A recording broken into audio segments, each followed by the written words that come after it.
بسم الله الرحمن الرحيم. إذا جاءك المنافقون قالوا نشهد إنك لرسول الله والله يعلم إنك لرسوله والله يشهد إن المنافقين لكاذبون. اتخذوا أيمانهم جنة فصدوا عن سبيل الله إنهم ساء ما كانوا يعملون. ذلك بأنهم آمنوا ثم كفروا فطبع على قلوبهم فهم لا يفقهون.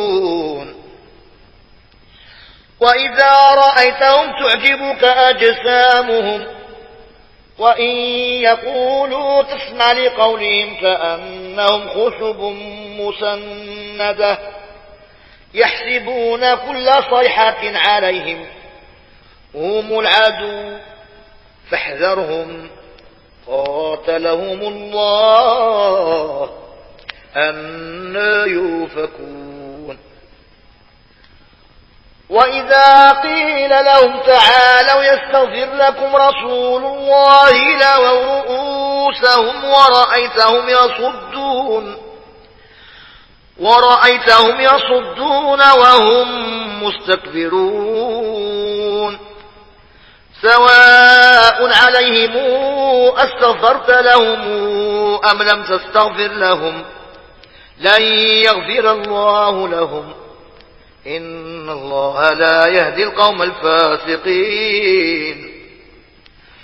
هم الذين يقولون لا تنفقوا على من عند رسول الله حتى ينفضوا ولله خزائن السماوات والأرض ولكن المنافقين لا يفقهون. يقولون لئن رجعنا إلى المدينة ليخرجن الأعز منها الأذل ولله العزة ولرسوله وللمؤمنين ولكن المنافقين لا يعلمون.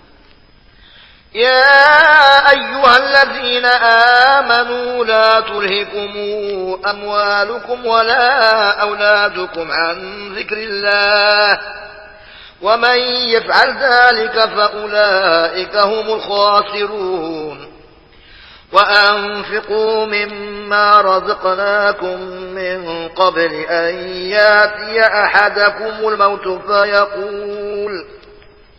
فيقول رب لولا أخرتني إلى أجل قريب فأصدق وأكن من الصالحين. ولن يؤخر الله نفسا إذا جاء أجلها والله خبير بما تعملون.